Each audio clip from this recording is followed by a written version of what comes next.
At the end of the day, it's not about what you have or even what you've accomplished. It's about what you've done with those accomplishments. It's about who you've lifted up, who you've made better. It's about what you've given back. Denzel Washington. Welcome to Inspire Vision. Our sole purpose is to elevate the lives of others and to inspire you to do the same. Rachel Friedman, welcome to the show. Thanks for having me, Dr. Doug. Hey, it's good to have you on the show. Where are you located? I am right outside of Atlanta, Georgia. Okay. All right. Not bad. You're about, what, an hour away from me or 2 hours? Are you Eastern Coast or Central? Eastern. Okay. All right. Makes sense. All right. Well, what I'd love for you to do is to share with the audience a little bit about who you are. And, the story behind it. Was there an aha moment that brought you to this point, or how did that all come about? I think it was 1,000 aha moments that probably have brought me to the point I am at today. But yeah, so I guess first and foremost, I am a mom. I always like to start that off because I do think that's the hardest job I probably have of all. But I am also a serial entrepreneur, I guess is what most people would say. I am a therapist. I am a somatic practitioner. I am a yoga teacher and a yoga studio owner. And currently I have a couple different offers that different ways I support people. Obviously I support people in my brick and mortar, in my yoga studio, and helping people, with their health and wellness, connect back with their bodies. We do, breath work, meditation, all the things to improve human life. I also offer a somatic therapy out of my studio. So a lot of people are like, what's a somatic therapist? And Yeah, I was going to ask you the question. yeah, it's really just, I get it all the time. It's really just a mindfulness-based therapeutic practice, meaning learning how to learn to listen to the wisdom that your body is offering and using that as a way, we could say, to heal, to move. I like to say more than heal, to move forward, right? Instead of being stuck in old patterns and old behaviors. And then because I've been in the yoga studio industry business for about 15 years, in January, I launched what I call the Yoga Business Accelerator. And it's just really supporting yoga teachers and studio owners to help them grow and get their businesses, making money so they can share more of what we all are, in my realm, passionate about, which is helping people. Okay, why yoga? Why yoga? Such a fantastic question. So I got introduced to yoga in my 20s, my very early 20s. And it was the first time in my life where I think I actually felt my body. And it was the first place that gave me permission to not be perfect. It was, I will never forget one of my first teachers saying, this is a practice. This practice is a journey. We're not here to get any of this right. And I grew up as a gymnast, and you were either perfect or you were not, right? And if you didn't do everything just right, you were not, right? It was very black and white. And it was this like eye-opening almost experience of, wait a minute, I don't have to do all this just perfect to be accepted and to be okay. And I had really run my life a lot that up to that point that way. If I didn't do it just right, if I didn't get the A, I was very much a perfectionist. Then my anxiety was like through the roof and all the world was crumbling around me. And yoga created a space for me where I, for the first time, kind of felt free. And I was like, oh my God, I don't have to be perfect. Well, and it was encouraged to not be perfect. Yeah, as I think about yoga, I mean, the few times I went to yoga, it was more of I didn't get much of a philosophy behind it. It was just more of a movement, or when we went and did the hot yoga, where it was really hot and we were sweating and doing all of that. But I know I have friends that go for yoga, and I think a lot of them go for the exercise and the strengthening and the agility. And yet you're talking about a philosophy here that I'm not sure many people understand is correlated with yoga. And I don't know how many yoga teachers actually incorporate that into their classes. Yeah, unfortunately, not nearly enough, in my opinion. So right, I agree. In our culture in our Western world, yoga has become kind of this fitness. It's been put in the fitness category, which there is an element of it that yes, it will build muscle, increase flexibility, more range of motion. It does all those things, but it's an 8 limb practice. And unfortunately, a lot of teachers, I don't know if it's out of fear, because if you go through a yoga teacher training, you should be taught all 8 limbs. If they don't incorporate it out of fear that their students won't want to learn these pieces or what, but to me, it was very important when I became a teacher that every single one of my classes, I bring other elements to this practice, the philosophy piece, as much as the asana. And don't get me wrong, I own a hot yoga studio that's power yoga, and it will kick anyone's butt. I mean, it will humble you, but it will also leave you always thinking about something. And how am I going to apply being out of, for example, my comfort zone in this pose to when I'm out of my comfort zone at the next meeting I'm at or whatever. And yoga in its heart that's what it's all about, right? Like it's connecting mind and body. That's what the word yoga means, to yoke, to bring together. And so I think because my background as a therapist, I was so drawn to that part of the yoga. And it was the part that has kept me on the mat for 20 years. It's not the physical I love, it feels good, but it is this whole experience of how it does not just fuel, my muscles, but it fuels a piece of my soul, because it's so much more than just, I don't know, for me, it's so much more than just a physical practice. Well, and you mentioned that you were a therapist. What type of therapist or practitioner were So you? yeah, I went to school. I got my MSW at NYU. So I was a clinical social worker, and I worked in lockdown facility before I actually got into the yoga world, working with adolescents, and yeah, psychotherapist. Okay, so I'm curious, where did it originate? And really, what is the philosophy? Is beyond just the physical part of it, what is the philosophy of yoga? And again, I'd love to know how it originated. Where did it come from? Yeah, it originates from India thousands and thousands of years ago. And again, it started as, there's different schools, right? Just like anything that we'll talk about, different origins, but at the heart of it, it is this practice that is here to guide you on this path to what they call samadhi. And samadhi is basically in turning on the lights, enlightenment. And for me, it's the practice is it's taught in an 8 limb path traditionally in now. There were other, how do I explain it? There were other branches or styles, but the most classical style is this 8 limb path. And it's really learning how to be more present in your life, right? And more mindful of the interaction between mind and body and Well, how we show up in the world. as we talk about the 8 limb path, what are each of Yeah. those limbs? Yeah. I'd, So the I'd be first two curious. limbs, yeah, I love this. This is not at all when usually people interview me. So I love this. So the first two paths are kind of ways of living. So we call them the niyamas and the yamas. And these are made up of, I don't say rules, but kind of like guidelines on kind of like the 10 Commandments on how to live an honorable life, right? Like don't steal, right? Saucha, which is cleanliness, keeping your mind and body clean. So these first two paths, or the first two limbs. The third limb is actually asana, the postures, and that's keeping the body strong and supple, the poses. Um, Okay. then we move into the upper limbs, which are about learning how to control pranayama, your breath.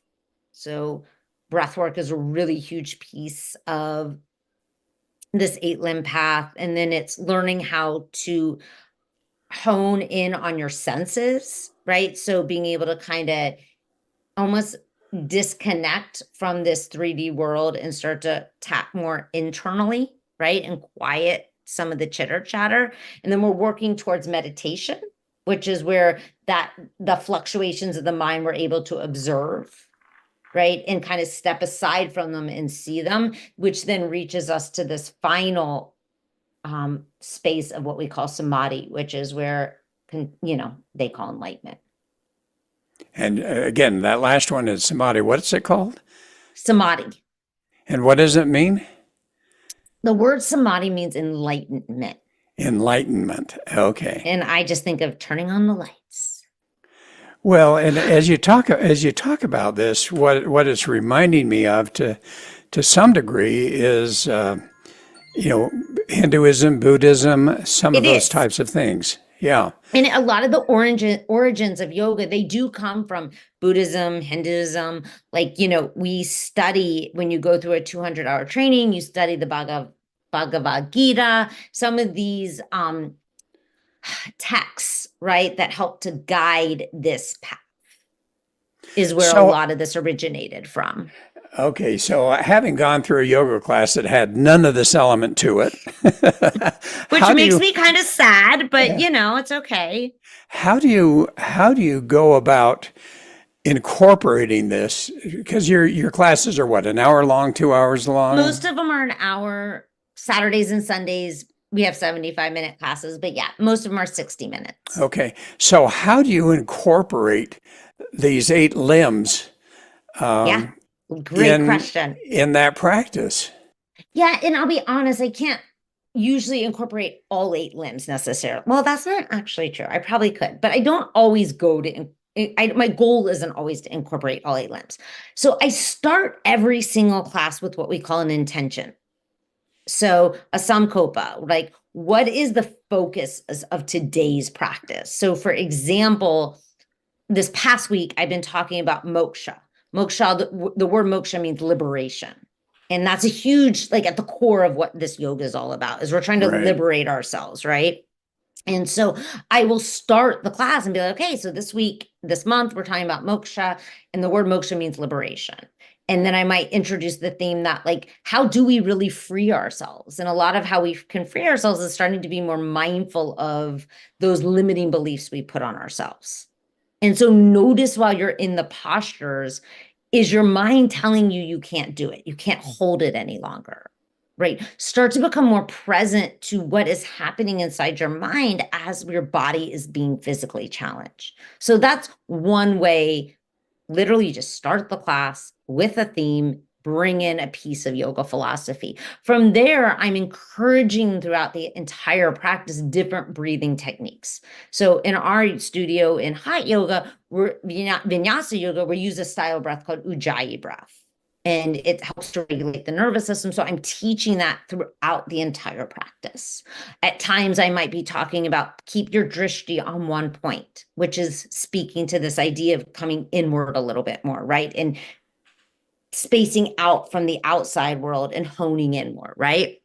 So it is a skill set that I think I've been teaching for 15 years that takes practice, but I do get a lot of teachers that go through my 200-hour training. And what I'll tell them is we're just going to start with what I call a Dharma talk.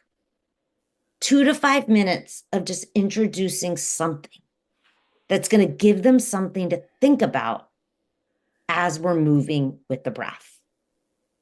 Well, and it sounds like, as you talk about the 8 limbs, it almost reminds me of a ladder. So you're starting at the first step, as you say, and then moving up and moving up and moving up to the point where you're reaching meditation. How do you do meditation? And obviously from there you get into the enlightenment. But how do you get them to do meditation in the course of a yoga session? Not every practice do I get them obviously into a meditative state. My hope is that when we're using breath and movement, that it becomes almost like a moving meditation, right? Where we're starting to become more aware, because all meditation, the goal of really meditation is to become more aware of your thoughts and to not Right. get lost in them. So I'm keep bringing them back to this idea throughout the practice. So we might actually not do in a 60-minute class. I'm not going to probably do a seated meditation in all truthfulness. I teach meditation classes separately, but we're not going to do a seated. But I mean, there's only so much time in 60 minutes, right? And the truth is most people come to the yoga studio, especially a hot power yoga studio, for the physical.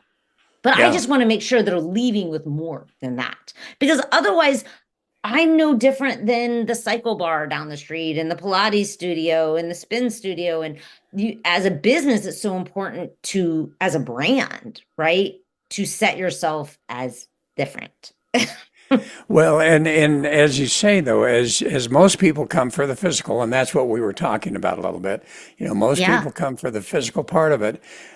But how many people have you met that actually had some sense that there was a healing process to yoga, and that's why they came? And if so, do you have any stories that might be of value? Yeah.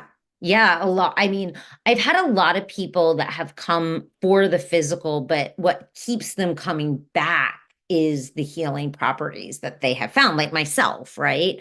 I came for the physical originally. And some of the stories are like, I mean, I have clients that have been with me 10 years that'll say, I don't have the anxiety that I used to have. I don't yell at my kids as much anymore. I'm not in as much pain anymore. I've had people that cry during Savasana during the end part and are like, I feel like I just let go of 10 years of, anger. And of course, most of it's not that drastic, right? Most of aren't that big, but it's like those 1% shifts where you show up consistently and then you look back and you're like, whoa, wait a minute. I almost don't even recognize myself anymore. So are you taking them through a process where they start to analyze that they're feeling frustrated or anger or whatever that happens to be? Sometimes, Do you? And so in the sometimes. course of that, yeah. Yeah, I mean, Oh, I do more of that work one-on-one with people if they want to do like with the people that sign up to do somatic therapy with me. That's more of what happens. We'll like actually, I don't say sit in the frustration, but we'll get to know it. In a class, it's more like just micro like spotting of it, but it adds up, even if it's just in a class and you're getting just a little bit each class. I mean, a fair amount of people come 3, 4, 5 times a week. So they're getting this repetition of the message, not just the physical, the message. So it starts to sink in. okay. Okay. And when you talk about the somatic techniques, we're talking about touch and some of those things. Can you explain what are some of the somatic techniques that people use, that you use in particular, to help people to get rid of some of that subconscious trauma? Yeah. Yeah. Yeah. I mean, sometimes movement. I don't use a lot of movement because most of the time I just tell them to come to yoga. Because I know we'll move through it in a class. So when they come to me one-on-one, a lot of what we're using is we do use dialogue, which is somatic. People don't think of their voice, but it is. So we use voice. We will use a lot of breath work sometimes. Sometimes we use visualization. Sometimes we will use like I don't know how to explain it. I guess it's a form of movement, but like punching or swaying. Sometimes it's touch, right? Like, like sometimes when we are having something holding on in the body, we'll shake. There's a couple, like again, some of I guess that is movement based. I think in movement, I think more postures, but there is movement involved. We might yell and scream. We might make noises. It definitely looks a little weird. Probably if you were like a bug on the wall watching a therapy session, you'd be like, that does not necessarily look like, sometimes it looks like a traditional therapy session. Sometimes they might be like, what the heck is going on in there? Well, I was talking to someone the other day, and they were mentioning that they use EFT. Uh-huh. Do you use Tapping. that? Do you use tapping I'm not also? I'm not an EFT practitioner. That is a somatic technique that I actually have clients that use. I will sometimes refer people to my friend, client, my client colleague who is an EFT practitioner. It's just not something that ever connected with me that really spoke to me. So it's just not a technique I Yeah, use. but as you're doing the touching and and so forth, in a way, it's kind of a similar type of It thing. is. It is. We're doing more of like it's more energetic. Uh-huh. Like, right? Like, so tapping has got very specific meridian points that you're working on and saying very specific words. Whereas we might be more, it's like more of like a cleansing. Like, I just need to wipe this off of me type of thing. Or I need to like, I call it cutting the cords where we're gathering all the crap and then we're like cutting it. It's more symbolic, I guess, is the word that kind of comes to me. So, how do you help people to tap into that subconscious element in their lives? Because we know studies have shown that, basically our life experience is based on our personality, which is based on those belief systems, whether they're conscious or unconscious. Yeah, I find for me the most effective way to get to the subconscious and the fastest way is actually through the body. So the body will almost always be speaking if we slow down and create the time to listen to it. So most people come to me for like anxiety, right? They'll come to me because they're overly anxious or, maybe they've been trying to think of a client right now. Yeah, I would say anxiety is probably the biggest thing that most people come to me. And so I want to get to know their anxiety. I want to get to know that experience for them. And it is through that experience that I'm going to be able to help them understand what's happening underneath the layers, if that makes sense. It's one of those things that's kind of hard to put into words sometimes, but as an example, if someone's like telling me, oh, I'm really anxious, my kid is coming home and they were, this is a client I'm thinking of, their kid was away in a treatment facility and my kid is coming home and they haven't been home for 6 months and I'm really nervous they're going to go back to the way they were and not, you know, be doing better. So I'm going to go into the body and I want to get to know, what does that feel like? What does that anxiety feel like? Well, it feels like 10 cups of coffee. Right. And I'm like, okay, so describe to like, I'm going to get to keep getting to know that. What does 10 cups of coffee feel like? Well, my heart's racing like 100 miles per hour. And we're just going to keep going. I'm going to stay with those feelings, with those sensations, and really get to know them because the body is experiencing something. And I believe it has wisdom that we need to maybe integrate, not necessarily get rid of. Often it's something we maybe even need more of in our life in order to, because the body's holding on to that sensation. So do And you do a lot more one-on-one with people who really have those deep issues versus yeah, trying to do it generally in a yoga class? yeah, I can't get deep like that in a yoga class. I can introduce concepts and ideas and philosophies, and I will give them things to think about. But if someone wants to go really into their personal subconscious, that requires me to hold a very sacred space for them where we're gonna like get to know their personal experience, which is only theirs. And do you have any stories of significance where you have seen people where you've worked with them one-on-one Yeah. and you've seen some dramatic changes take place that you're Oh willing to yeah. share? Yeah, yeah. I mean, I have seen people literally go from drinking borderline, you could say, some people would probably say they were an alcoholic, Uh, to basically being able to sit around and have a drink and not need now to have six more from and this work. what was the initial causation of that near alcoholism where they need to just drink and drink and Yeah, drink? using the alcohol because it was the only time they felt free. It was the only time they felt like they could really be themselves. Otherwise, they were always putting on basically a mask for everyone around them in the world because they didn't feel safe being basically in their own body and being able to show up as they were, as And they and are. What is really causing that internally and subconsciously? I have a number It's, of friends. I have a number of friends that, the only place to yeah, get together with them is at a bar at night, and they yeah. just sit and And that's drink and why, I mean, drink. that was like just one of the examples I feel like a lot of people can relate to.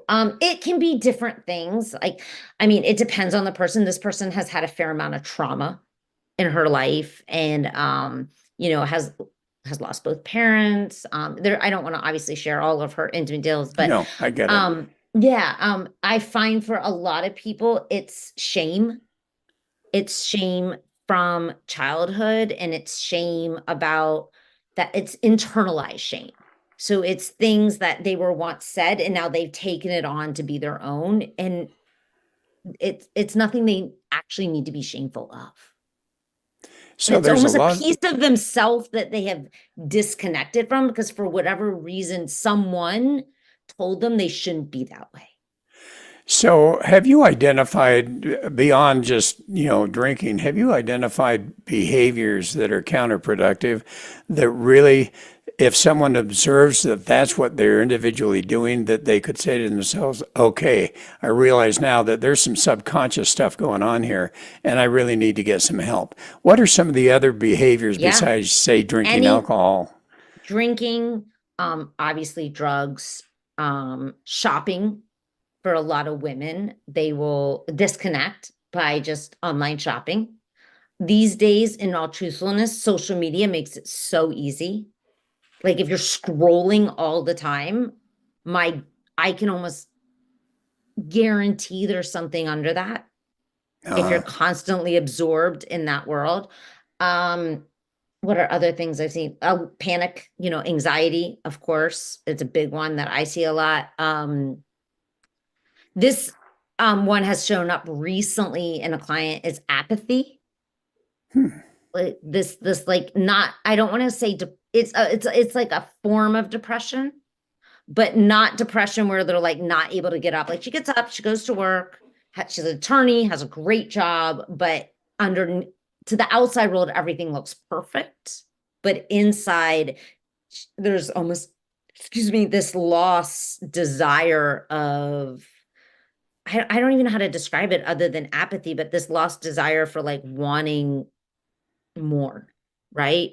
And really feeling even energized in her life. Like, weight gain is a sign. A lot of times yeah. people hide behind excess weight. So when you talk about breath work, I'm familiar a little bit with different types of breath work, but it sounds like you use different types. Could Mhm. you explain a little bit more about what are the different types of breath work and how are they applicable at what point in Yeah. time? Yeah, of course. Yeah. There's so many, but the main, I would say if I had to narrow it down to three main ones that I tend to lean towards and use is, honestly, one of the best ones is just simple box breathing. It's in for 4, pause for 4, out for 4, pause for 4, and that just slows everything down to give you a moment before you react. We tend to be a very reactionary, is that even a word? Society, and I know I used to be very, that's why I say that. I used to be like jump down someone's throat. Like if they sent me an email, I was like, and I didn't even take the pause to like take a moment. Like, how do I want to Right. respond? So box breathing is fantastic.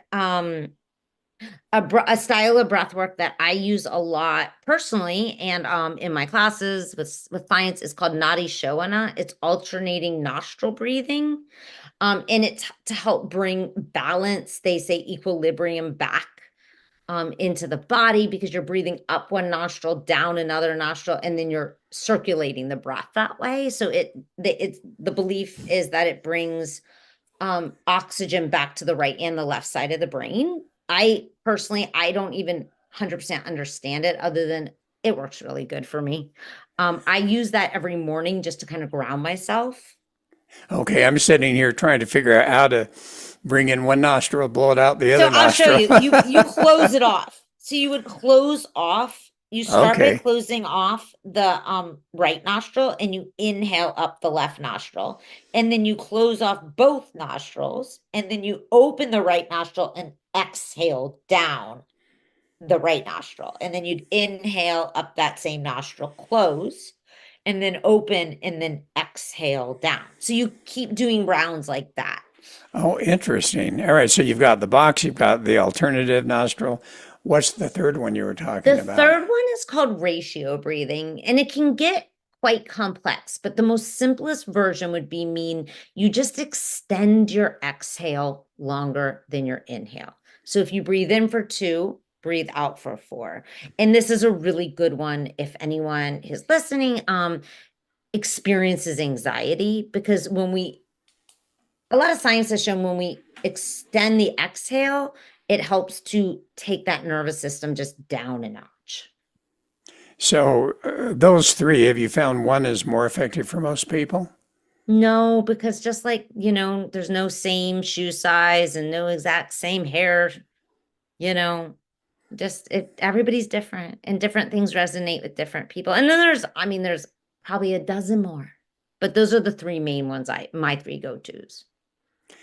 All right, so I want to go into the physicality for a minute here because, for instance, I would love to be more limber, but every time I've tried to do yoga and I try to sit back, my knees go crazy on me because of my tennis for years and Yeah. all these type of things. How does a person that's not necessarily very physically fit or a little bit older get into the yoga practice where it can be of value to them, not only physically, because obviously stretching and so forth is so Of important, course. but also, obviously mentally if they find the right person that's doing the class. Yeah, there's a couple different ways. If someone is out like I shouldn't even say elderly, but like feeling that they're don't have the ability to get up and down, right, off Hmm. the floor, I would say chair yoga is a really great place to start. And there's a lot of people these days that offer chair yoga. I do not, but I actually have a client in my business program that offers chair yoga. Really? Uh-huh. And she has an online portal. So chair yoga online, you can find it on YouTube, I'm sure too. Aerial yoga, or it's called trapeze yoga, is also really good for people who are, I would say, I don't say like needing more mobility and needing some more assistance, because the trapeze basically holds your body. So it's great traction. It helps you get into postures with a lot more ease. And it supports the body in a really beautiful way. I have another client that she has a trapeze studio. So there are like all these different styles. The other one would be yin yoga. Yin yoga tends to be mostly seated on the ground. So long as you can get to the ground, you'll be okay. And then it's going to have you holding postures for 3 to 5 minutes. And it works not just on muscle layer, but it also works on the connective tissue layer, which is extremely important as we age. And which one do you use mainly in your practice? The only one of those two I use is yin. I do a vinyasa style yoga, which is a more active, vigorous practice. It's definitely for the people that have some flexibility, some mobility, and a fair amount of strength. Okay. But I also do practice yin yoga because I believe in balance. And the yin is where once you're on the floor, you just get into different That's right. situations and And hold that's it. at our studio. I would say we have a fair, like the class that we had today at 5, that's a yin class. And a fair amount of people who are in their 60s, 70s, 80s, that's the class they'll come to. Oh, interesting. They don't So, tend to come to the vinyasa classes as much, although some do, but they tend to be more wanting more of just, the flexibility and the mobility, not as much as the vinyasa, it requires the flexibility and the mobility. So it's almost like you need the yin sometimes to do the vinyasa. yeah. And any other stories that come to mind that are dramatic that you have seen people literally have their lives changed through the Oh my yoga God. I mean, practice? so many. So it's like hard to like even I'm trying to remember. I mean, I've had people who've said that it felt like, I mean, not even done one-on-one work with that just, came to practice day after day, week after week, who, felt like they have said that they were like almost like someone unzipped them and then they were able to zip themselves back up. It's almost like they were unzipped, everything came out, and then they zipped themselves back up. I've seen people lose weight. I've seen people like change relationships with the relationship with themselves. And then I've heard stories about how that's improved the relationship with their partner. Yeah, I have seen a lot of stories over the years. They're not all like these big drastic things, but they're like, Right. the day-to-day things where they're like, I'm not yelling at my kids as much. I'm more efficient at work. I'm more focused. And to me, that's the gold. Well, so for the audience that's listening and some that might say, all right, I want to go try a yoga class, how do they determine that it's going to be a high quality yoga that's going to actually take them through some of these 8 limbs versus Yeah, just exercise? that is really just like I think anything. It's just you have to go out there and just try out a bunch of different places till you find the one that really resonates and speaks to you. Of course, all my classes are also online, so you can always practice with my studio, and most of my teachers, I would say all but one, she's not as strong in it, but part of our brand is every class will start with an intention, and every class that intention will be weaved throughout the practice. So whether it's me or one of the Stephanies or Aaron, you will get more than just an asana practice at my studio. And you do it online. How do people find your online Well, we program? don't have a lot of people that find us online outside of either my programs that, they've met me, but podcasts. But other than that, most of it's just for our clients who, when they're traveling, they still have access now to their membership. And it's just, honestly, it doesn't really cost me anything. I just turn on an iPad and stream the class. So we don't have extra classes for people online. It's just they can join as if they were in the room with us. So And we people have a could go. special membership for people that are just online because obviously, it's a little different than if you're coming Yeah. into the space. You're not getting quite the attention that you would get if you were in our space, but it's still something. So do you do the three? Do you do the different types, or do you do the yin yoga, or is it mainly the more active online? No, we have a pretty good balance we have definitely more vinyasa classes, but we have a fair amount of the yin classes on our schedule too. I think we have 1, 2, 3, 4 of them, I think. So how do they find you online? Yeah, the studio is called Soma Power Yoga because everything I believe is somatic, which just the word soma means body. Okay, good. That's good to know. So as we close up today, what would be a message that you would like to share with the audience? Start to learn to listen to your own body, whether that's through yoga, meditation, a mindfulness practice, but there is so much wisdom that our bodies hold. Okay, so just start to listen to your body. Start to learn how to listen, slow down enough that you can actually hear what your body's trying to tell you. All right. Well, Rachel, this has been fascinating. Yeah. I'm going to have to go find a yoga class now. And definitely a Yes. yin. Definitely a yin. Definitely. Or you can come join me. I'd love to have you. Well, I may go online and check that out because I think, in many cases, it's nice just to do that type of stuff online. Yeah. The comfort of I'm so easy. In the comfort of your home, just right there, roll out a mat behind you and off we go. Okay. So the main site is the Soma Power Yoga. Is that right? Yeah. Mm-hmm. Okay. Sounds great. Well, hey, thanks so much for being on the show. I really appreciate it. This has been an interesting absolutely. interview. It was super fun, Doug. And it was great to be able to actually talk a little bit about yoga and beyond just, the physical of what it has to offer. Yeah. And I think that's so important. So anyway, thanks so much. Absolutely. And folks, thanks for listening. Hope you enjoyed it. So this is Dr. Doug saying have a wonderful week and namaste. Namaste.